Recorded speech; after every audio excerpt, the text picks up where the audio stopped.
Back to Fight Island again. We haven't really seen you since your last TJ Dillashaw fight. Obviously, weren't the scheduled opponents, so I'll ask right out of the gate.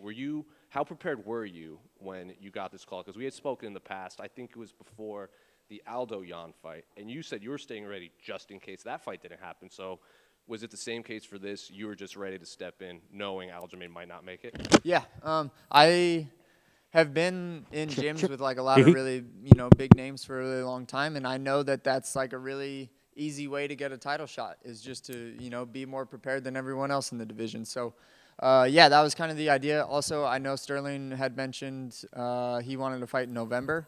So when I saw that it was an October date, I knew that, something was not going well for him, and that was also just like another little thing where I was like, like this actually could be like a very real possibility. So yeah, I was staying ready from about probably like 7 weeks before this fight.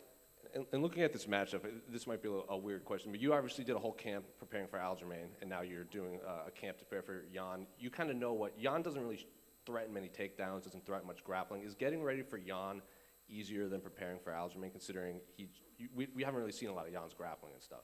All of my camps are kind of a pain in the ass, to be honest. I wouldn't call any of them easy, but yeah, I mean, it's definitely different. I think that if there is anywhere where there's definitely going to be a huge advantage for me in this fight, it's definitely going to be in the grappling area. So not having to worry about that as much maybe makes it easier. Sure. But no, I get my ass kicked almost every single day in camp, so I wouldn't call any of them easy. And this, of course, this is for the interim title. And we've seen fighters like Justin Gaethje. He gets the belt, throws it on the ground, doesn't want it. Dustin Poirier, on the other hand, said he does view this as the culmination of the process. Which camp are you in? When you get the interim title, will you consider that a world championship? Yeah, I think Aljamain had to retreat, and TJ's village is still on fire from when I set it on fire. So if we're talking like ancient war type stuff, which is like how I like to view this game, it's just like funner for me to do it that way. I'm the guy that can take the land. Those other two guys can't right now. I'm the guy that can take the land. So I'll see myself as champ. I know that, most of the public sees Yan as the champ anyways. I know that I definitely will have some making up to do. Like I definitely still need to make up my 2 losses against Aljamain and against TJ also. But, I'll go home with like, a smile on my face calling myself the champ if I win.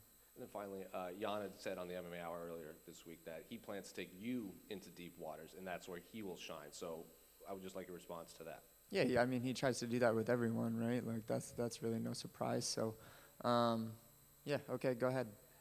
Hey, Cory. Is one of the upsides to this fight, rematches can be hard to get in this sport. If someone wins, they don't necessarily want to grant a rematch. If you win this title, you're either going to fight Aljamain, rematch, or TJ, rematch. Is this one of the upsides to this fight? Yeah, it would be beautiful for it to work out that way. I think that it just sucks having those 2 L's on my record. One, because the Sterling fight was just like shitty and embarrassing for me, and then so I would definitely like to show that I'm definitely better than that guy, and I had a night that just wasn't good. And then same with TJ, where it's like I lost a decision that was, this close, and if I'm being honest, probably could have gone either way. I definitely walked out of that cage a lot less beat up than TJ did, so it makes you, feel a little bit weird about that. But no, man, I think it'd be beautiful if I get to avenge those 2 losses just right away after being the champ, and then I think that will even speak more to how good I am in the sport also.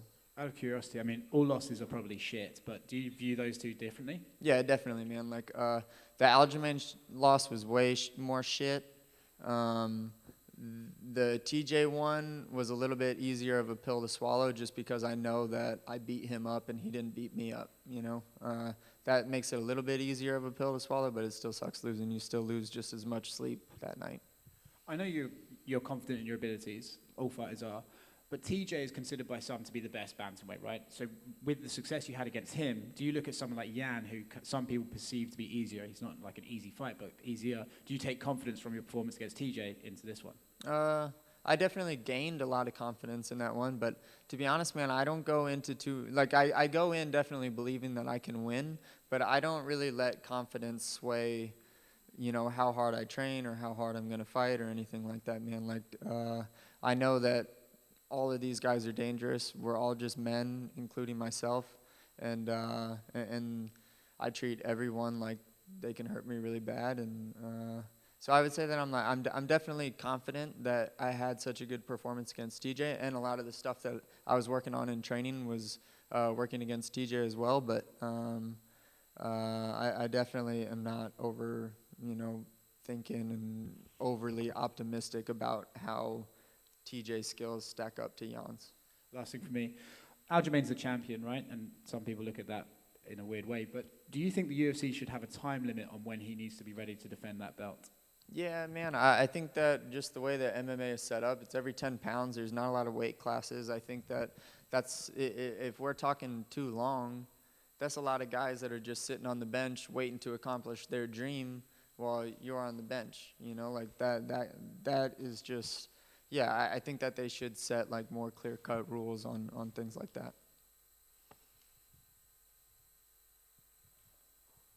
Cory, obviously Peter's fought here as well, but how much confidence do you take from or how comfortable do you feel being here? And obviously you had such a great win last October. Do you know, how nice does it feel to be back? How comfortable? And do you kind of tap into those memories now that you're back here? Yeah, kind of. It definitely makes it feel a lot less weird, like staying up all night and sleeping all day. But yeah, man, I had a really good time in Abu Dhabi last time. Yeah. I was going to ask as well, do you visualize, getting your hand raised with the belt? You mentioned how much it would mean to you going home with that belt. Do you look that far forward, or is it purely just on your opponent come Saturday night? It's definitely on the outcome, but I definitely don't spend too much time visualizing the outcome. I'm not one of those guys that thinks that if I sit here and think about, stepping on a $100 bill, then I'll walk outside and step on a $100 bill. But I definitely do my visualizations where I go through the fight in a lot of detail, things going wrong, things going right, and just what I want it to look like, and the things that me and my coaches have established as ways to beat Yan. And I definitely go over those, for about at least an hour a day. And just lastly, I know you touched on it, just what would it mean to you to be taking that belt home to Colorado? Yeah, it mean a lot, man.